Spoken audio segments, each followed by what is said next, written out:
Today's gospel story is very familiar to many of us, so much that we can retell the story of the prodigal son without even having to look at the gospel reading today. But the point of the three parables put together is not about the lost son, the lost sheep, or even the lost coin. It is about the man, woman, and the father that Jesus is trying to tell us about. All three of these individuals are obsessed with finding what they have lost and rejoicing when they have it back. All three of these individuals show us a glimpse of our Creator, our God. But let me first share with you a little bit about the culture at the time of Jesus. The gospel started with tax collectors and sinners were all drawing near to listen to Jesus. But the Pharisees and scribes began to complain, saying, "This man welcomes sinners and eats with them." It's very important to understand that during the time of Jesus, women and children had no rights. They were possessions, just like your car or your home. Shepherds. They were just above women and children in the food chain. They had rights as males, but they were considered to be low life, scum, men with no direction in their lives.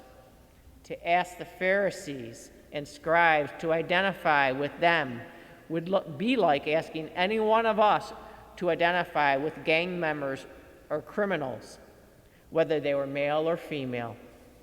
It was considered a great insult to think that one could possibly learn anything from one of these individuals. Keeping this in mind, I will share what I think is very profound about these three stories. Let's look at the man, a shepherd, who left the 99 other sheep to look for the one that wandered off on its own.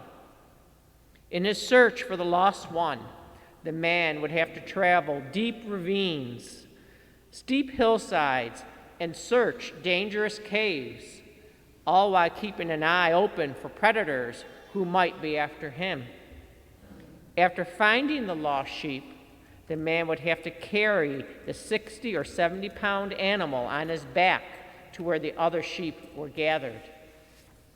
This was not an easy task at all.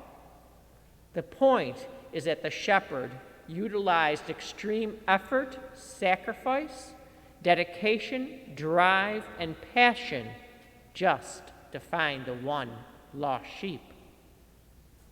The second parable about the lost coin is very similar. Dwellings at this time, for the most part, were dark. They had a small, high window that allowed in very little light. The floors were packed dirt and had cracks and corners that were hard to see into. The woman had to use expensive, precious oil light to search for the one small coin. Again, the focus is on the enormous amount of energy she used to locate the one lost coin. And then there is the last story, the story of the father of the lost child. Take a few minutes to imagine yourself every night going outside and looking to see if your lost child is coming back home. Think about this poor father's sleepless nights, his anxiety, and confusion over why his child has left home. And just when the father thinks he will never be able to see his child again, he sees his child walking down the street. So without thinking about anything or anyone, the father goes running down the middle of Maple Road to meet and embrace his child right on the street. The father kisses his child while the child is trying to explain what happened. But the father cuts his child off with more hugs and kisses. The only thing right now that is important is that the father has his child back. No matter what the world around him is thinking about the whole situation, as with the other parables, the emphasis is on the father's distress and unceasing efforts to find his lost child. All three of these parables have another common aspect that I have not mentioned yet. Do you know what it is? It is the rejoicing and celebration there is with friends over finding the lost thing or the return of the lost child. As I said in the beginning, all three of these individuals share with us a glimpse of our God. Our God who is seeking you and me many more times than we are seeking him in our lives.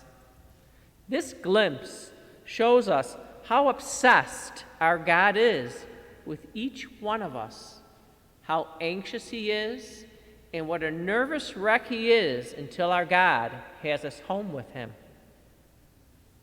You know, our God is right here, right now, and waiting for us to begin our journey home to him. When we do come home to him, and as we surrender ourselves to him, God runs to us, claps us in his arms, and invites us into his heavenly party. Each one of us can begin our journey to grow closer to God as we earnestly pray the Our Father and we gather around the table of the Lord. Then our Jesus helps us to enter the heavenly party as he tells us, "This is my body, which will be given up for you, and this is the cup of my blood, which will be shed for you. Now come into my Father's house and join in the heavenly celebration." Let this be our reflection as you go through this week, as we journey toward God the Father. And may the Lord grant you the peace that the world cannot.